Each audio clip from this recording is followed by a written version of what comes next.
All right, get ready, folks, because today we are diving deep, deep into a time capsule. Oh, a time capsule. Yeah, a piece of historical fiction. But let me tell you, it feels eerily relevant to, well, to everything going on today. Yeah, I know the feeling. What are you looking at? 1900, or The Last President, published in 1896.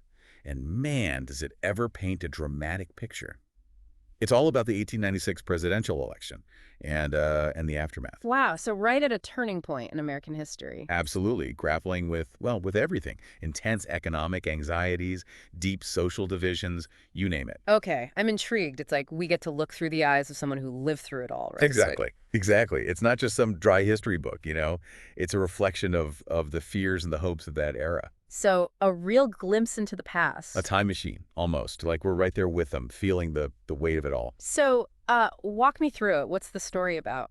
All right, so the story centers on this pivotal figure, William Jennings Bryan, who is, well, he's portrayed as this champion of the common people. Right, Bryan, famous for his Cross of Gold speech. Yeah, going up against, well, the book doesn't actually name his opponent, Huh, interesting. but the focus is really on Bryan and his platform centered around this seemingly simple solution, silver coinage. The silver question. Always a big debate back then. Huge. To get why, you got to understand the economic context. See, the U.S. was on the gold standard then, meaning, well, the dollar's value was directly tied to how much gold the government held. Right, gold was king. Exactly. But Bryan and his supporters, they believed switching to a bimetallic system, where silver would also back the dollar, would shake things up, increase the money supply, lead to inflation, you know, Make it easier for farmers and debtors to pay off those debts. bingo. And that idea, well, it scared the daylights out of those who benefited from the gold standard. Sure, the wealthy elite, the bankers. Exactly. The book captures that fear perfectly. The uncertainty that gripped the nation, Yeah. especially on election night, as the results came in. The story focuses specifically on New York City. New York, huh? Wall Street, I bet. You got it. And it really highlights this stark contrast. Yeah. You have the masses, the working class celebrating Bryan's victory, and then you have the city's elite, absolutely terrified. Makes sense. They saw Bryan as a threat, right, to the established order. A radical. The book paints a very vivid picture. You see them barricading themselves in their homes, paralyzed by fear as mobs take to the streets. So we're talking full-blown social unrest here. Oh, yeah. The author doesn't hold back on the details either. Mob violence erupting, the police completely overwhelmed, the governor forced to call out the National Guard. It's wild. Wow. So New York City under siege, can you imagine? The 7th, 22nd, 71st Regiments, they're battling rioters in the dark.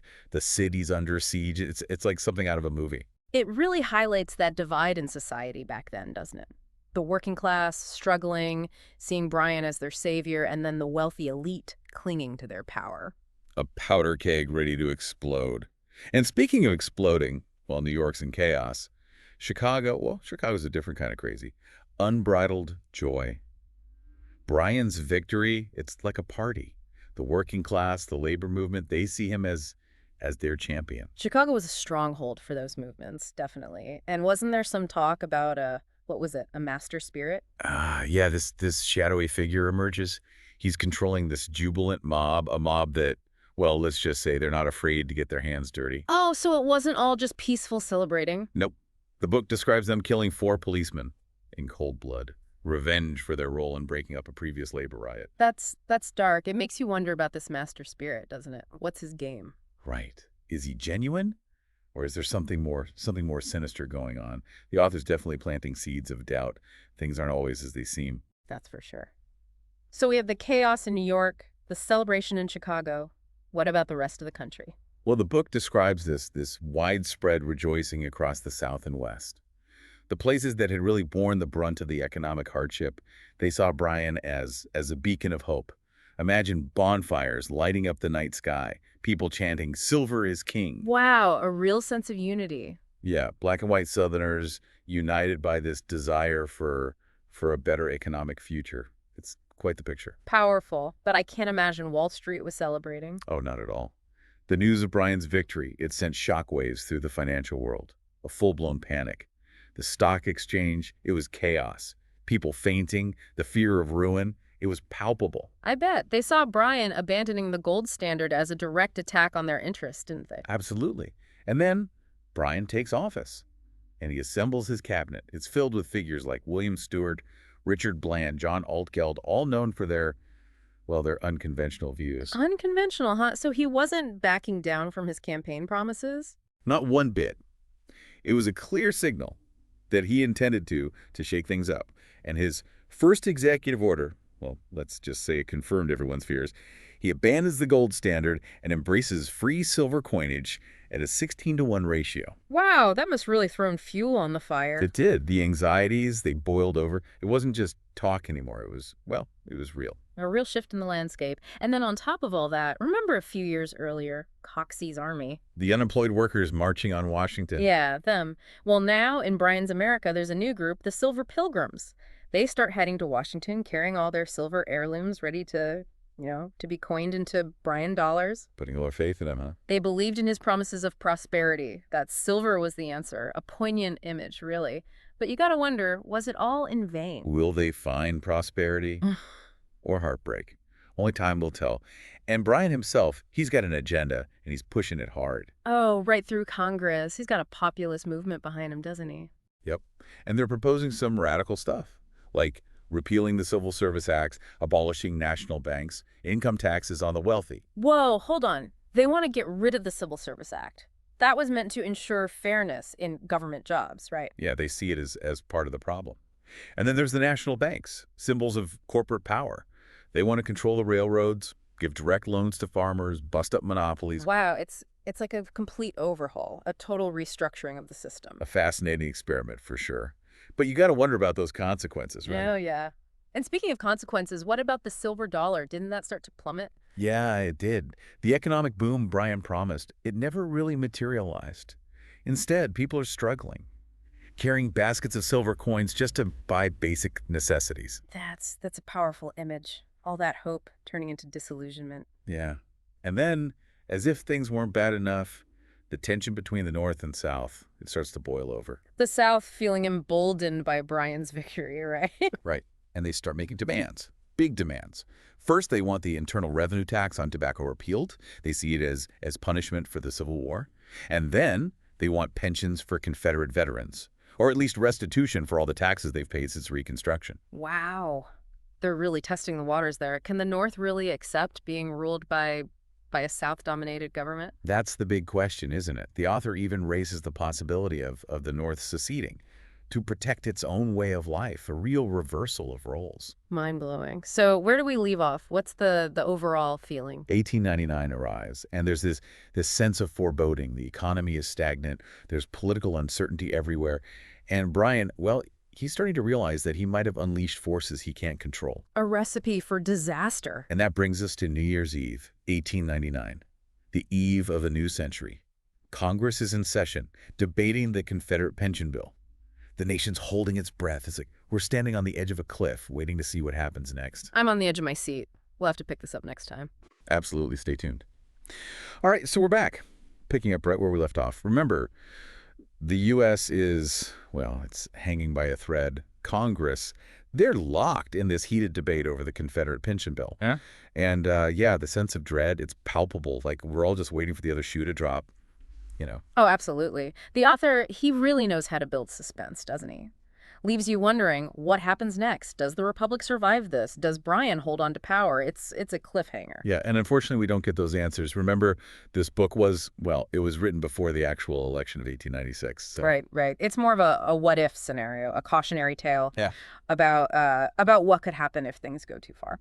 Exactly. A warning about everything we're seeing. Unchecked populism, economic instability, societal divisions. It's like the author saying, hey, this could be our future if we don't watch out. Yeah, a mirror to our own times, in a way. Definitely.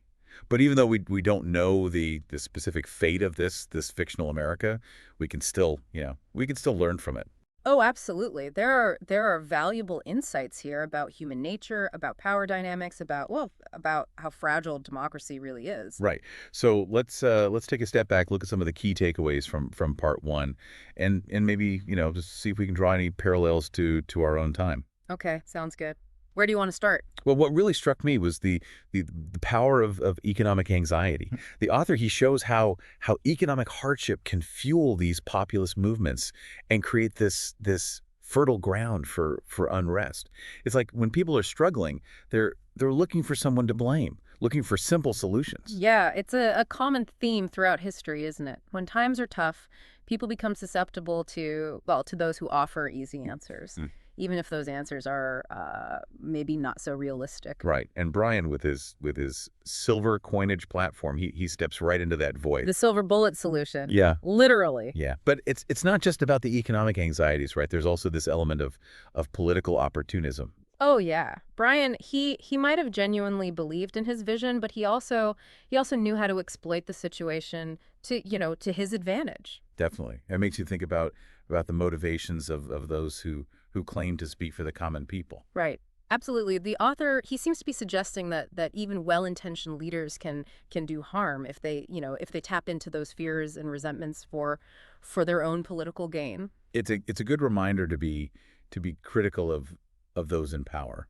no matter how appealing their message might sound. Exactly. Don't just take things at face value. Look deeper. Another thing that stood out to me was the danger of sectionalism, that growing divide between the North and the South. The South's demands, it all felt like this powder keg waiting to explode. Yeah, it's like the nation was a house divided against itself, and Bryan, he kind of became this lightning rod for all those unresolved issues. Right, the author's drawing these parallels to the Civil War, highlighting those deep-seated resentments that never really went away. It's a reminder that those historical wounds, they don't heal easily, and that we should be careful about political rhetoric that exploits those divisions for partisan gain. So with all this in mind, are we heading for a similar fate? I mean, we're seeing a lot of those same trends playing out today, aren't we? Economic inequality, political polarization, this rise in populist sentiment. Yeah, it's a question that keeps coming up, doesn't it? Are we on the path to our own version of the last president? It's hard to say for sure, but I do think this book it offers some valuable lessons. Okay, like what? Well, first and foremost, it highlights the importance of addressing economic inequality. When a large part of the population feels left behind, feels like the system is rigged against them, it creates this breeding ground for extremism, for unrest. Right. So it's not just about economic policies. It's about creating a society where everyone feels like they have a stake in things, Yeah. where they have the opportunity to succeed. Exactly. It's about fairness, opportunity, a sense of shared purpose. And it also highlights the dangers of political polarization when we retreat into our own little echo chambers, when we demonize those who see things differently. We lose the ability to have a meaningful conversation, to find common ground. It's like we're shouting at each other across this ever-widening chasm instead of trying to build bridges. Yeah, exactly. And finally, I think the book reminds us of the importance of being informed citizens. We can't just sit back and be passive observers. We need to be critical thinkers. We need to be informed about the issues, and we need to hold our leaders accountable. It's about recognizing that democracy, it's a fragile thing. It requires our active participation, our vigilance. Right. We can't take it for granted. So what can we do? I mean, as individuals, what can we do to make a difference? It speaks to the enduring power of great storytelling, doesn't it? The author, he tapped into something universal about human nature, about the struggle between power, greed, and the desire for a better world. Right. History, it's not just a bunch of dates and events. It's a reflection of who we are, of our hopes and fears, our triumphs and failures. And while we can't change the past, we can learn from it. Yeah. And use that knowledge to shape a better future. Well said. Well said. But before we get too carried away with all the optimism, let's not forget about the shadowy figure lurking in the background, the master spirit. Oh yeah, him. He's been this constant source of intrigue, pulling strings, orchestrating chaos. What's the game? We still don't really know who he is or what he wants. Right. He's a mystery, but I have a feeling he's gonna play a big role in the final act of this whole drama. All right, so here we are, back in this world of 1900, or The Last President, a nation teetering on the brink, economic chaos, you name it. But throughout it all, there's been this shadowy figure lurking in the background, the master spirit. Right. Pulling strings, orchestrating, well, chaos, really. He's been this constant, I don't know, enigma, I guess. Yeah. We see him in Chicago, remember? Controlling that mob, celebrating Bryan's victory. Mm. But then they go and kill those policemen, cold blood. Makes you question his motives. Definitely. Is he really a Bryan supporter? Or is he using the whole thing to his advantage? Exactly. It's like the author's saying, hey, look closer. There's always more going on beneath the surface. A lot of unseen forces at play, shaping events. So if he's not truly with Bryan, what's he get out of all this? What's his endgame? The book doesn't really give us a clear answer, which I think is kind of the point. Makes you think, doesn't it? Yeah, it's like a puzzle. Is it greed, power, revenge, or maybe some messed up idealism? We're left to draw our own conclusions. But what's clear is he thrives on chaos. Understands how to use fear, resentment, all of that. He's a master manipulator, playing both sides. As the nation falls apart, he's right there, watching it all unfold. It's a chilling thought, isn't it, that there are people who benefit from this kind of, well, turmoil. Oh, yeah. A timeless theme for sure. Yeah. Just as relevant today. Makes you wonder who's profiting from the messes we see around us. It's not about being paranoid, but being aware, questioning the narratives, looking beyond the surface. So, okay, we might not ever know his full motives, but what can we learn from this master spirit character? What's the author trying to tell us? Well, for one, it's a reminder that things aren't always as they appear. There are always hidden agendas, forces working behind the scenes. Got to be skeptical, question our assumptions, all that. Right. Follow the money, as they say. Exactly. Who's benefiting? Who's profiting from the way things are? Or from when they fall apart? Then, I think it's a warning about extremism. The master spirit, he thrives in division. He uses it, manipulates people with it. Reminds us to be careful of those who preach intolerance, who demonize others, who try to divide us. It's about recognizing our shared humanity, working together, rather than tearing each other apart. And lastly, it's a call to action. We can't just sit by and let these unseen forces control us. We got to be involved, engaged, informed citizens, make our voices heard. Right, holding those in power accountable, understanding that staying silent, it just lets these things continue. 1900 or The Last President, it might be fiction, but man, it really makes you think about democracy, extremism, about being an active citizen. It's been quite the deep dive, that's for sure. Absolutely. And even though it's, well, a pretty dark story, I think it's ultimately hopeful because it reminds us that we have the power to shape our own world if we're willing to put in the work. Well said. And to all our listeners out there, thank you for joining us. We hope this has, sparked your curiosity, maybe challenged some assumptions, and inspired you to get involved, make a difference. Keep exploring, keep questioning, keep learning. Until next time.